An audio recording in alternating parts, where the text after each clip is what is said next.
আসসালামু আলাইকুম। আমি মোহাম্মদ রেজাউল হলদার আপনাদের সাথে আছি প্রতিমাসী ক্রিকেট সংবাদ নিয়ে।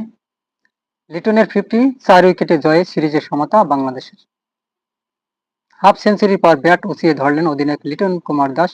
চারিদিকে তা ঘুরিয়ে ঘুরিয়ে দেখানোর লিটনের চোখে মুখে স্পষ্ট হয়ে উঠল একটা স্বস্তি। সেটা যে হাফ সেঞ্চুরির চেয়ে বেশি ম্যাচটা হাতের মুঠে নিয়ে আসার, তা বোঝার বাকি ছিল না মাঠে থাকার কারোরই।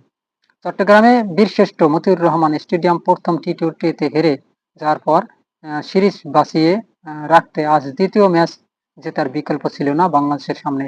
লিটনের হাফ সেঞ্চুরির পর সেই জয়টা এলো ২ বল হাত রেখে ৪ উইকেটের ব্যবধানে। শেষ ওভারে জস লিটনের চতুর্থ বলে মেহেদী হাসানের বাউন্ডারিতে আসা জয় সূচক রান। তবে টসে জিতে ব্যাট করতে নামা অলরাউন্ডার আয়ারল্যান্ড ২৮ বলেই ৫৭ রানের উদ্বোধনী জুটি পেয়ে যার পর একটু দুশ্চিন্তায় পড়েছিল বাংলাদেশ। ১৪ বলে ২৯ রান করে ফেরা পল স্টার্লিংকে ফিরিয়ে দলকে প্রথম উইকেট এনে দেয় পেসার তানজিম হাসান সাকিব। আগের দিনের মতো আজও দারুণ শুরু পান আরেক আইরিশ ওপেনার টিম ট্র্যাক্টর। বড় ভাই হ্যারি ট্র্যাক্টরের সঙ্গে ২১ বলে ৩১ রানের জুটিও তার অবদানই ছিল বেশি। তবে দুটি দৃষ্টিনন্দন ছক্কার পর ভয়ঙ্কর হয়ে ওঠার আগেই ২৫ বলে ৩৮ রান করে তিনি আউট হয়ে যান মেহেদী হাসানের বলে। আয়ারল্যান্ডের রানেও লাগাম টানা শুরু হয় টিম ট্র্যাক্টরের বিদায়ের পর থেকেই। তাতে নেতৃত্ব দেওয়া বাংলাদেশের স্পিনার মেহেদী ৪ ওভারে ২৫ রান দিয়ে ৩ উইকেট নেন। তবে আয়ারল্যান্ডের রানটাকে ঠিক লড়াই করার মতো জায়গায় নিয়ে যান লোরকান টাকার। ৩২ বলে তার ৪১ রানের বাংলাদেশের সামনে ১৭১ রানের বেশ বড় লক্ষ্যই দাঁড় করিয়েছে আইরিশরা। সেই লক্ষ্য তাড়া করতে নেমে আগের দিনের মতো পাওয়ার প্লেতেই উইকেট হারানোর মিছিল শুরু হয়নি। পারভেজ হোসেন মূলত রান তাড়ার ছন্দটা ঠিক করে দিয়ে যান। ১০ বলে ৭ রান করে তার উদ্বোধনীয় সঙ্গী তানজিদ হাসান আউট হয়ে যাওয়ার পরও আরেক পাশে ঝড়ো ব্যাটিং করতে থাকেন পারভেজ। তবে পারভেজের ইনিংস খুব একটা লম্বা হয়নি। ২৮ বলে ৫-৪ ও দুটো ছক্কায় ৪৩ রান করে স্টিফেন ডেনোলিনের বলে ক্যাচ তুলে দেন। তার বিদায়ের পর দলের ইনিংসটা টেনে নেওয়ার দায়িত্ব নিজ কাঁধে তুলে নেন অধিনায়ক লিটন কুমার দাস নিজেই। সাইফ হাসানের সঙ্গে তৃতীয় উইকেটের ৩১ বলে ৫২ রানের জুটি করে দলকে জয়ের কাছাকাছি নিয়ে যান তারা। দুজনের কেউই যদি শেষ পর্যন্ত থাকতে পারেননি। লিটন ৩৭ বলে ৫৭ রান করে এলপিডব্লিউর হন। সাইফ ১৭ বলে ২২ রান করে তুলে দেন ক্যাচ। তবে সাইফ লিটনের জুটিতেই জয়ের ভিড় গড়া হয়ে যায় বাংলাদেশের। প্রথম টি-টোয়েন্টিতে হারের সঙ্গে বাংলাদেশের জন্য যোগ হয়েছিল রান তাড়া করতে না পারার দুশ্চিন্তা।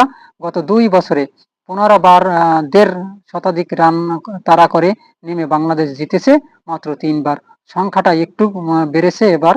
তবে সহজ জয়ের পথে হারতে থাকা বাংলাদেশের সঙ্গী হয়েছে হঠাৎই ৩ উইকেট হারানোর ধাক্কা। সিরিজের শেষ ম্যাচে নিশ্চয়ই সেটাও কাটিয়ে উঠতে চাইবে বাংলাদেশ। তবে সংক্ষিপ্ত স্কোর যদি আপনাদের জানিয়ে দিই তাহলে দেখেন, আয়ারল্যান্ড নির্ধারিত ২০ ওভারে ১৭০ রান করতে সক্ষম হয়েছে মাত্র ৬ উইকেটে এবং টাকার করেছেন ৪১ রান, ট্র্যাক্টর ৩৮ রান, স্টার্লিং তিনি ২৯ রান এবং ডক রেল ১৮ রান। মেহেদী বাংলাদেশের বোলিংয়ের পারফরমেন্স যদি আমি বলি, মেহেদী হাসান তিনি নির্ধারিত ৪ ওভারে ২৫ রান দিয়ে ৩টি উইকেট তুলে নেন এবং তানজিম তিনি ৪ ওভার বল করে ১৭ রান দিয়ে ১টি উইকেট তুলে নেন এবং মোহাম্মদ সাইফুদ্দিন তিনি ৪ ওভার বল করে ৪০ রান দিয়ে ১টি উইকেট তুলে নেন। এবার বাংলাদেশের ১৯.৪ ওভারে ১৭৪ রান করে ৬ উইকেটে Liton ৫৭ run, Parvez Hossain ৪৩ run, Saif Hasan ২২ run, Saifuddin ১৭ run অপরাজিত, ডোনালি ২৮ রানে নির্ধারিত ২টি উইকেট তুলে নেন ৪ ওভারে। অ্যাডাইট তিনি ৩৬ রানে ২ উইকেট তুলে নেন। ফল বাংলাদেশ ৪ উইকেটে জয়ী। Man of the match Liton Kumar Das. সিরিজে ২ ম্যাচ শেষে ১-১ ড্র। বর্তমানে বাংলাদেশ ১ জয় এবং আপনারা জানেন যে ওই যে আইরিশরা আয়ারল্যান্ড তারাও কিন্তু একটিতে জয়। এখন 2 তারিখ খেলা আছে, আপনারা জানেন যে সামনের যে খেলা সেটা 2 ডিসেম্বর। আমরা সেটাকে সবাইকে দেখার আমন্ত্রণ জানাচ্ছি। তবে অবশ্যই আপনারা কমেন্টে জানাবেন আসলে বাংলাদেশ জিতেছে আপনাদের অনুভূতি কেমন, তা অবশ্যই কমেন্টে জানাবেন এবং আরএস বাংলা নিউজ 24 কে সাবস্ক্রাইব করে বেল বাটন অন করবেন সবসময় আমার কাছে থাকার জন্য। দেখেন, বাংলাদেশ 4 উইকেটে জয়ের সিরিজে সমতা। তাহিদ হৃদয় ও নুরুল হাসানের বিদায় একটু চাপে পড়ে যায় বাংলাদেশ। মোহাম্মদ সাইফুদ্দিন দূর করেছেন সেই চাপ। 19তম ওভারে শেষ 3 বলে 4 ছক্কা নিয়েছেন 10 রান। তাতে শেষ ওভারে 3 রান দরকার হয় বাংলাদেশের। জশ লিটনের করা ওভারে চতুর্থ বলে 4 মেরে দলকে জয়ের বন্দরে নিয়ে যান মেহেদী হাসান। এর আগে ওভারে 3 বলে আসে 2 রান। সাইফুদ্দিন 7 বলে 17 ও মেহেদী 3 বলে 6 রান করে অপরাজিত রইলেন। 2 বল ও 4 উইকেটে হাতে রেখে পাওয়া জয়ে সেই সমতা ফেরালো বাংলাদেশ। তাতে 2 ডিসেম্বরের তৃতীয় ম্যাচটি হয়ে গেল ফাইনাল। আজ রান তাড়ার শুরু থেকেই দারুণ ব্যাট করেছে বাংলাদেশ। মাঝে দ্রুত কিছুটা উইকেট হারালো, তাই বেশি সমস্যায় পড়তে হয়নি জয় পেতে।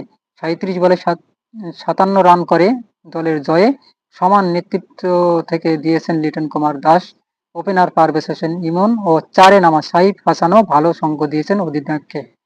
শেষ দিকে অল্প ব্যবধানে 2 উইকেট খোয়ানোর পর শেষটা টেনেছেন সাইফুদ্দিন দারুণভাবে। তবে আন্তর্জাতিক টি-টোয়েন্টিতে মাত্র তৃতীয়বারের মতো 170 রান পেরিয়ে জিতলো এই বাংলাদেশ মাত্র 3 বার। অর্থাৎ আপনারা জানেন যে বাংলাদেশ এই প্রথম আন্তর্জাতিক টি-টোয়েন্টিতে 170 রান পেরিয়ে প্রথম জিতলো। দেখেন, 6 বলে যখন 3 রান দরকার বাংলাদেশের, তখন কিন্তু 19তম ওভারের দ্বিতীয় বলে নুরুল হাসানকে বোল্ড করেছেন মার্ক এডাই। 157 রানে 6 উইকেটে খোয়ালো বাংলাদেশ। ব্যাট করছেন মোহাম্মদ সাইফুদ্দিন ও মেহেদী হাসান। তবে 10 বলে দরকার 14 রান। ওভারে চতুর্থ বলে ছক্কা মেরেছেন সাইফুদ্দিন, শেষ বলে 4। তাতে ম্যাচটা হাতের মুঠোয় চলে এসেছে বাংলাদেশের। 6 বলে দরকার যখন 3 রান, তখন হৃদয় রান আউট হয়ে যান। অর্থাৎ বাংলাদেশের তখন 18তম ওভার চলছিল।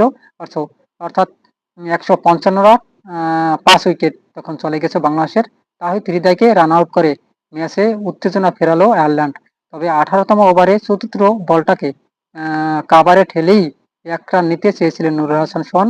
ফিল্ডারের ছোড়া বল ধরে লুরকান টাকার যখন উইকেট ভাঙলেন, তাহিদ হৃদয়ের ব্যাটটা সামনের অংশ শূন্যে ভেসেছিল। 149 রানের পঞ্চম উইকেট হারালো বাংলাদেশ।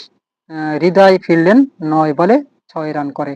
সুপ্রিয় দর্শক, যখন এই হৃদয় আউট হয়ে যায়, অর্থাৎ আইরিশ পেসার বেরি মারথারি করা 17 ওভারে 4 রান তুলতে পেরেছেন নুরুল হাসান সোহান ও তাহিদ হৃদয়। অর্থাৎ তিনি আউট হওয়ার পর কিন্তু বাংলাদেশ একটা চাপে পড়ে যায়।